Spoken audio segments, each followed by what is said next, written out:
नमस्कार विद्यार्थी मित्रों, एसएन विद्यालय द्वारा चलता ई लर्निंग प्रोग्राम में फरी एक बार आपनु हार्दिक स्वागत करूँ छूं। मित्रों, 12 धोरण संस्कृत में गद्य विभाग में आपणे द द द इति द द द एम गया लेक्चरनी अंदर आपणे एक बे पेरेग्राफ जोई गया। फरीवार एनु एक बार भाषांतर करी दऊँ।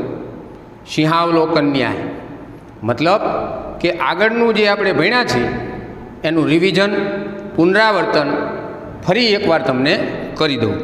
ध्यान आपजो बराबर।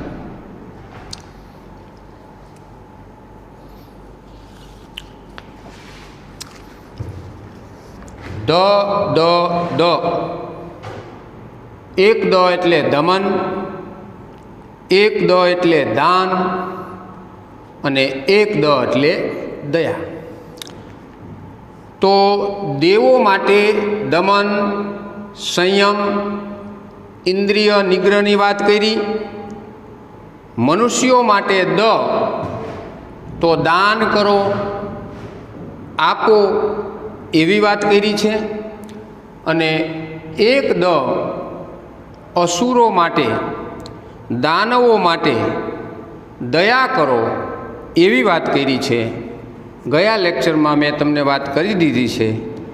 ફરીવાર સીધું ભાષાંતર કરી અને પછી આપણે આગળ વધીએ। તો પહેલેથી જુઓ, ઉપનિષદોમાં સંવાદ રૂપે અત્યંત મનોહર ઉપદેશો શોભે છે। અહીં ઐત્રેય ઉપનિષદના 5મા અધ્યાયના દ્વિતીય બ્રાહ્મણ ગ્રંથમાં પોતાના પુત્રો પ્રત્યે પ્રજાપતિનો જે ઉપદેશ પ્રાપ્ત થાય છે તે અહીં રજૂ કરવામાં આવ્યો છે। પછીનો પેરેગ્રાફ, પ્રજાપતિને દેવો, મનુષ્યો અને અસુરો એમ 3 પુત્રો હતા। તેમાંના દેવોએ પ્રજાપતિને પ્રથમ પહેલીવાર પ્રાર્થના કરી કે અમારા માટે હિતકારક વર્ણનો અથવા તો હિતકારક અક્ષરનો ઉપદેશ આપો। ત્યારે પ્રજાપતિએ દ તો દમન, સંયમ, ઇન્દ્રિય નિગ્રહ આ એના અર્થ। દ એમ કહ્યું, અર્થાત દામ્યત ઇતિ દમન, સંયમ, ઇન્દ્રિય નિગ્રહ એમ। અસ્ય અયમ આશયઃ આનો આ આશય છે કે દેવાહ સંયમમ કુર્વંતુ દેવો સંયમ કરો અથવા તો દેવો સંયમ રાખો એવો પ્રજાપતિનો ઉપદેશ છે। યતો હિ કેમ કે, યતો હિ મતલબ કેમ કે દેવાનામ કૃતે દેવોને માટે બહવઃ ઘણા બધા ભોગાહ સુલભાહ સંતિ ભોગવિલાસના સાધનો અત્યંત સરળતાથી પ્રાપ્ત થઈ શકે એમ છે। અતએવ આથી જ પ્રજાપતિએ ઉપદેશ આપ્યો છે કે યુયમ તમે બધા સ્વભાવતઃ સ્વભાવથી જ અદાંતાહ એટલે અજિતેન્દ્રિય છો।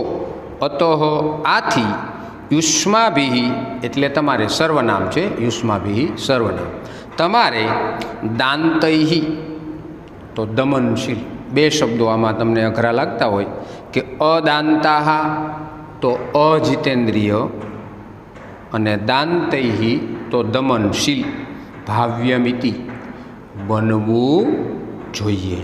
તો ગયા લેક્ચરમાં આપણે આટલી ચર્ચા કરી હતી બાળકો। હવે આપણે આગળ જોઈએ, બરાબર ધ્યાન આપો।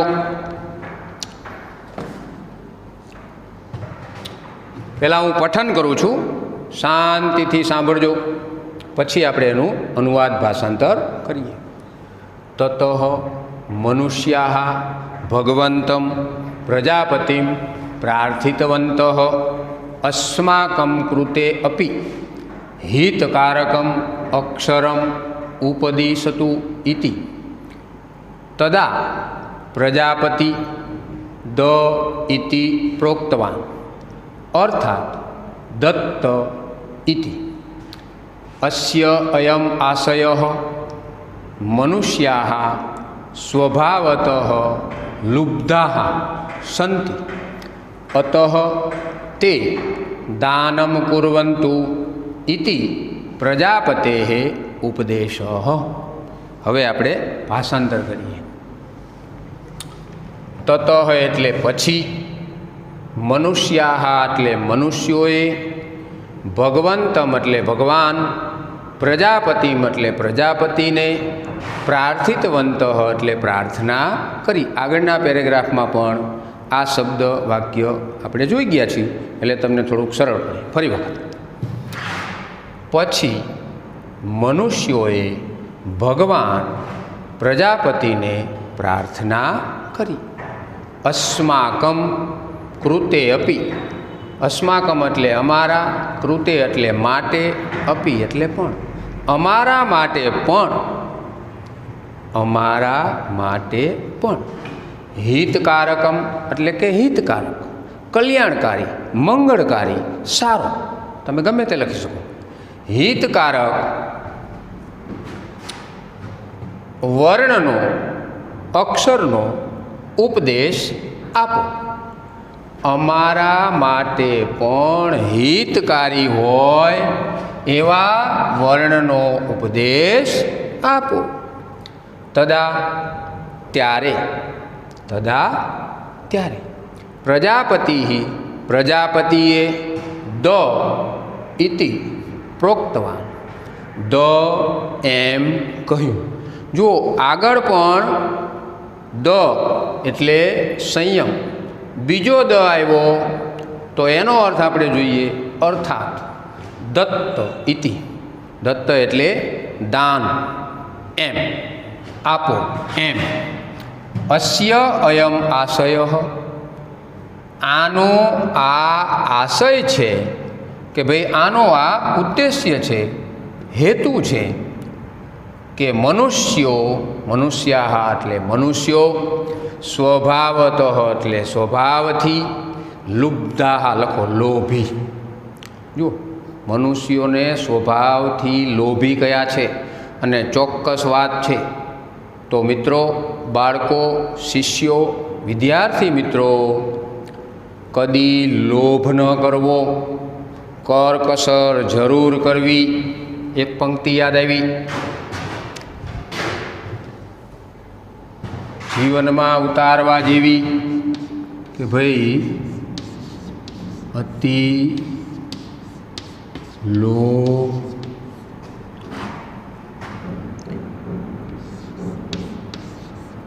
પાપનું મૂળ છે.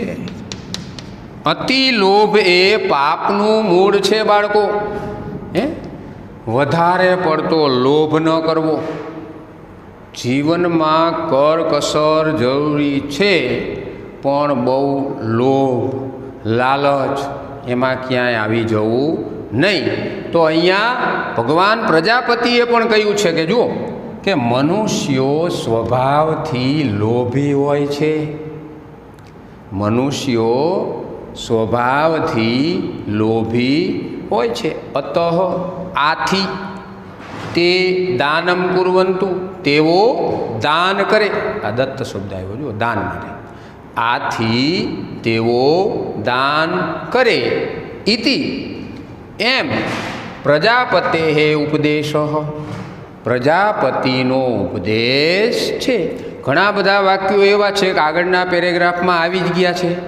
એકાદ બે વાક્યોને બાદ કરતાં આગળના પેરેગ્રાફમાં જે વાક્યોનો અનુવાદ કર્યો હતો એવો જ છે, એટલે તમને સમજવામાં સરળતા પડે. બરાબર ધ્યાન રાખજો, આવડી જશે.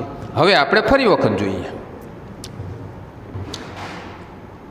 તમે ચોપડીમાં ધ્યાન આપજો, હું ભાષાંતર કરું. તતઃ મનુષ્યા, અહીંયાથી જોવાનું છે ને. પછી મનુષ્યોએ ભગવાન પ્રજાપતિને પ્રાર્થના કરી, અમારા માટે પણ હિતકારક વર્ણનો ઉપદેશ આપો.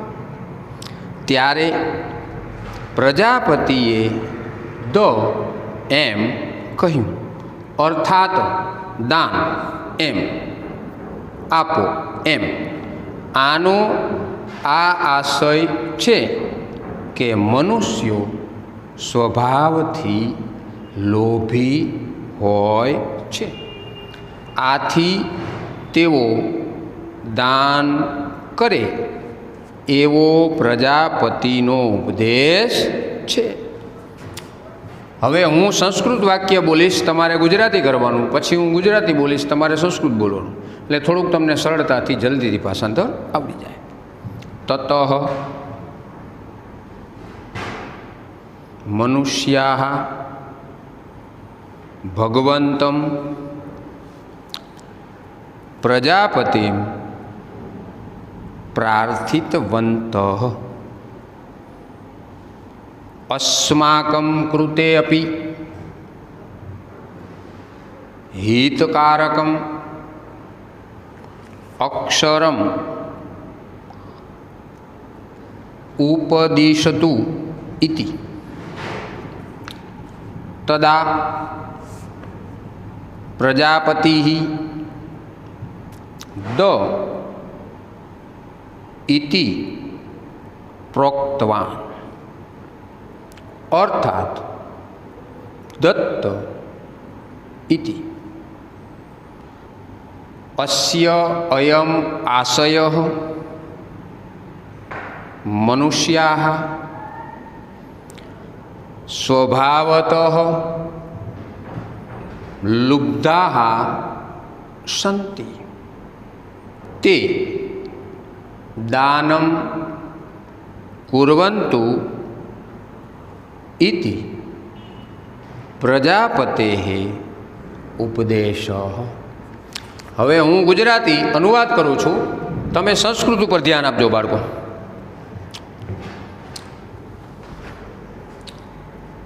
પછી મનુષ્યોએ ભગવાન પ્રજાપતિને પ્રાર્થના કરી,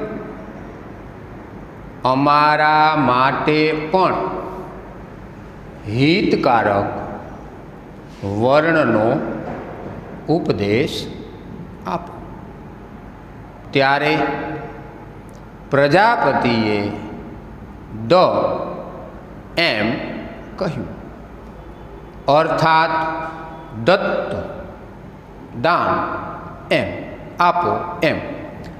આનો આ આશય છે કે મનુષ્યો સ્વભાવથી લોભી હોય છે, આથી તેઓ દાન કરે અથવા તો આથી તેઓ દાન આપે એમ પ્રજાપતિનો ઉપદેશ છે, અથવા તો એવો પ્રજાપતિનો ઉપદેશ છે. ચલો 1 મિનિટ તમે થોડું જોઈ લ્યો, પછી આપણે આગળનું ભાષાંતર કરીએ.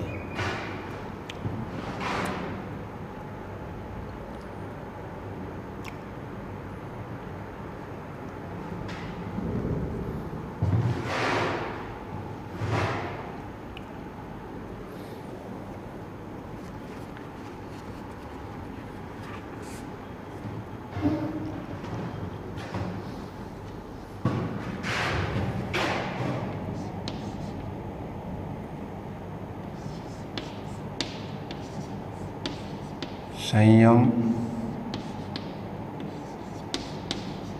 દાન, અને હવે આપણે જોઈશું ને એ અસુરો માટે દયા. જુઓ આગળનો પેરેગ્રાફ. પહેલાં હું એના સંસ્કૃતનું પઠન કરું છું, તમે શાંતિથી સાંભળો. કોઈ મોટો શબ્દ હોય તો તમને ન સમજાતો હોય તો હું પઠન કરું એટલે ખ્યાલ આવી જશે. તતઃ અસુરાઃ ભગવન્तं પ્રજાપતિં પ્રાર્થિતવन्तઃ અસ્મભ્યં હિતકારકમ અક્ષરમ ઉપદિશતુ ઇતિ. તદા પ્રજાપતિઃ દ ઇતિ પ્રોક્તવાન અર્થાત દયધ્વમ ઇતિ. અસ્ય અયમ આશયઃ અસુરાઃ સ્વભાવતઃ એવ ક્રૂરાઃ હિંસા આદિપરાઃ સન્તિ અતઃ તે પ્રાણીષુ દયામ કુર્વन्तુ ઇતિ પ્રજાપતેઃ ઉપદેશઃ. હવે ભાષાંતરમાં ધ્યાન આપજો. તતઃ એટલે પછી, અસુરાહ એટલે અસુરોએ, દાનવોએ, ભગવંતમ એટલે ભગવાન, પ્રજાપતિમ એટલે પ્રજાપતિને, પ્રાર્થિતવંત એટલે પ્રાર્થના કરી. પછી અસુરોએ ભગવાન પ્રજાપતિને પ્રાર્થના કરી. અસ્મભ્યં હિતકારકમ અક્ષરમ ઉપદિશતુ ઇતિ. અમને પણ હિતકારક વર્ણ હોય એવો ઉપદેશ આપો, અથવા તો અમારા માટે પણ હિતકારી અક્ષરનો, વર્ણનો ઉપદેશ આપો. તદા ત્યારે પ્રજાપતિએ દ ઇતિ પ્રોક્તવાન, દ ઇતિ પ્રોક્તવાન ફરી વખત આવ્યું ને, દ એમ કહ્યું. ત્યારે પ્રજાપતિએ દ એમ કહ્યું. અર્થાત એટલે દયધ્વમ ઇતિ, દયધ્વમ દયા કરો એમ. આનો આ આશય છે. અસ્ય અયમ આશય, આનો આ આશય છે. અસુરાહ અસુરો, સ્વભાવતઃ એવ સ્વભાવથી જ, ક્રૂરાહ હિંસાદિપરા, ક્રૂર, હિંસા વગેરે આચરનારા હોય છે.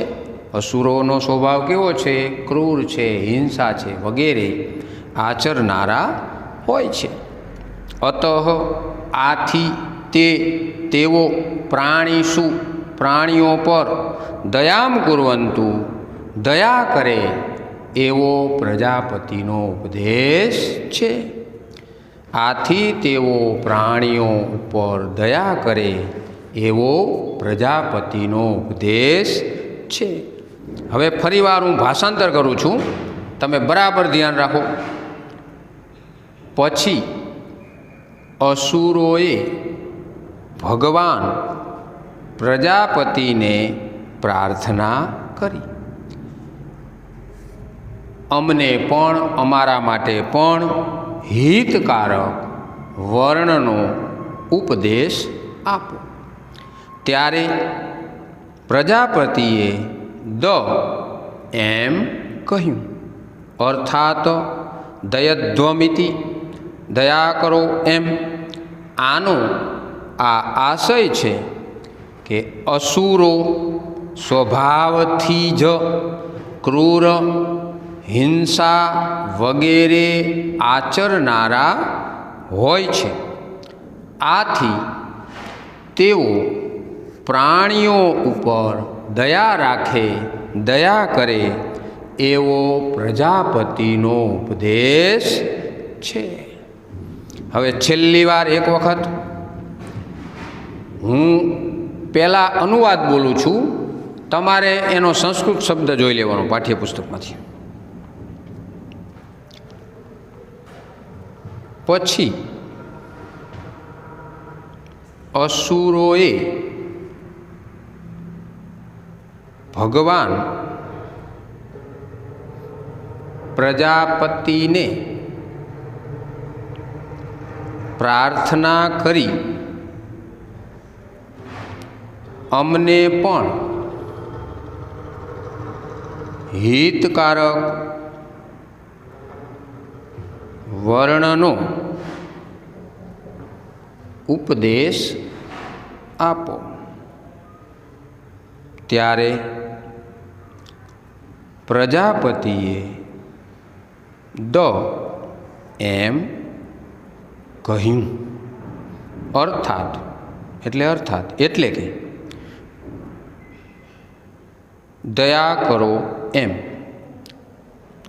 આનો આ આશય છે. અસુરો, દાનવો સ્વભાવથી જ ક્રૂર, હિંસા વગેરે આચરનારા, હિંસા આદિ પર આ શબ્દ છે ને, મતલબ કે હિંસા વગેરે આચરનારા હોય છે. આથી તેઓ પ્રાણીઓ ઉપર દયા રાખે એવો પ્રજાપતિનો ઉપદેશ છે. ઓકે, આ પેરેગ્રાફ હજી એક વખત જોઈજો તમને. જુઓ, ફરી વખત ધ્યાન આપો.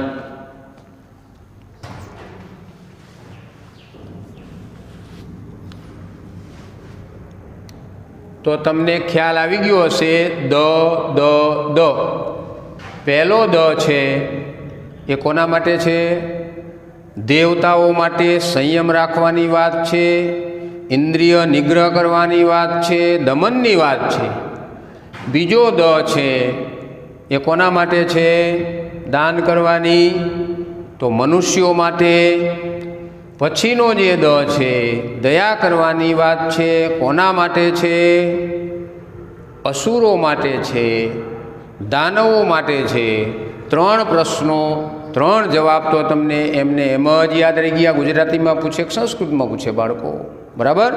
કયા ઉપનિષદમાંથી લેવામાં આવ્યો? તો ઐતરેય ઉપનિષદમાંથી પાઠ શરૂ કર્યો એ વખતે મેં તમને કીધું હતું પાઠનું નામ દ ઇતિ. ઓકે, જુઓ છેલ્લી વખત. પછી મનુષ્યોએ ભગવાન પ્રજાપતિને પ્રાર્થના કરી કે અમારા માટે પણ હિતકારક અક્ષરનો, વર્ણનો ઉપદેશ આપો. ત્યારે પ્રજાપતિએ એમ કહ્યું. અર્થાત દત્ત ઇતિ, દાન એમ. આનો આ આશય છે. મનુષ્યો સ્વભાવથી લોભી હોય છે. પ્રશ્ન પૂછાણો છે કે સ્વભાવથી મનુષ્યો કેવા હોય છે? સંસ્કૃતમાં પૂછે તો લુબ્ધાહા, ગુજરાતીમાં પૂછે તો લોભી. ફરી એક વખત કે મનુષ્યો સ્વભાવથી લોભી હોય છે. અતઃ તે દાનમ કુર્વન્તુ ઇતિ. આથી તેઓ દાન કરે એમ પ્રજાપતિનો ઉપદેશ છે. ઓકે, 2-4 શબ્દો અઘરા છે. ફરી વખત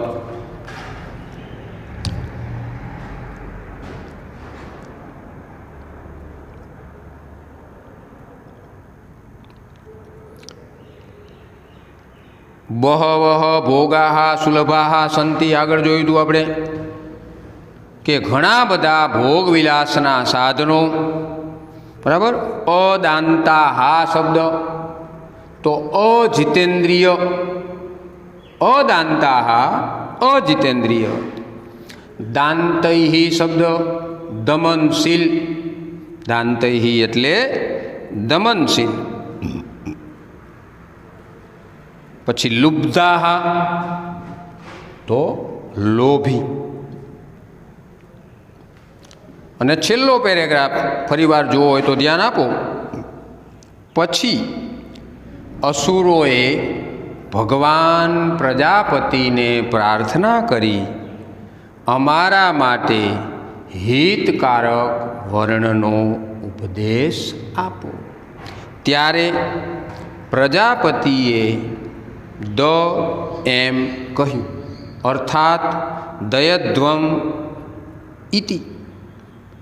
આનો આ આશય છે કે અસુરો સ્વભાવથી જ ક્રૂર, હિંસા વગેરે આચરનારા હોય છે. આથી તેઓ પ્રાણીઓ ઉપર દયા કરે એવો પ્રજાપતિનો ઉપદેશ છે. ખ્યાલ લગભગ આવી ગયો હશે તમને. પહેલો સંયમની વાત કરે છે, ઇન્દ્રિય નિગ્રહની વાત કરે છે, સંયમ જાળવવાની વાત કરે છે. બીજા દની અંદર દાન કરવાની વાત છે. ત્રીજા દની અંદર દયા કરવાની વાત છે. બરાબર? તો આવી રીતે દેવતાઓ, મનુષ્યો અને અસુરો માટે આ એક નાનકડા એવા ઉપદેશ દ્વારા ઘણું બધું આપણને કહ્યું. આગળનો એક પેરેગ્રાફ છે એ પછીના લેક્ચરમાં આપણે જોશું. તો તમે થોડુંક તમારી રીતે તૈયાર કરજો બાળકો. નમસ્કાર.